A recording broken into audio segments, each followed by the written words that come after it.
Fondangoro o fanyin fan tawachacha fanyin fan tawachacha. Asalaamaaleykum waa Sénégal maa ngi leen di nuyu yéen ñëpp kenn ku si nekk ak turam ak santam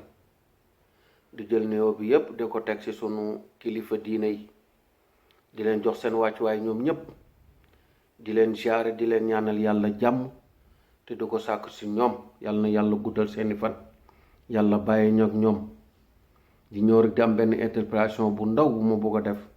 si le président de la république Macky Sall duma activiste nag damay laajte rek parce que dama dégg nag muy bàkkoo suñ bàkk maam te dama xamul ndax dañoo bokk maam te xamuma ko muy afañiñ fañ ta wàccacaa afañiñ fañ ta wàccacaa mu nekk sama bàkk maam Farba Diène Sarr parce que c'est pas rien que nag ñuy def gàmmu ko woon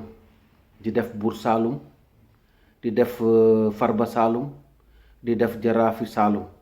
di nuyu sama nijaay Alaaji Sarr de passage léegi nag su ma nekkee fii dégg ñuy jël sama bàkk maam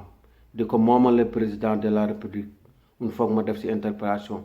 moo tax may laaj président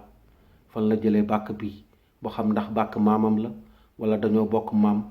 te yëguñu ko loolu rek laa doon laaj di ko jox wàcc waayam bu baax monsieur le président de la république di la ñaan nga leeral la ma si li asalaamaaleykum wa rahmatullah wa taala wa barakaatu yal na yàlla def Sénégal jàmm.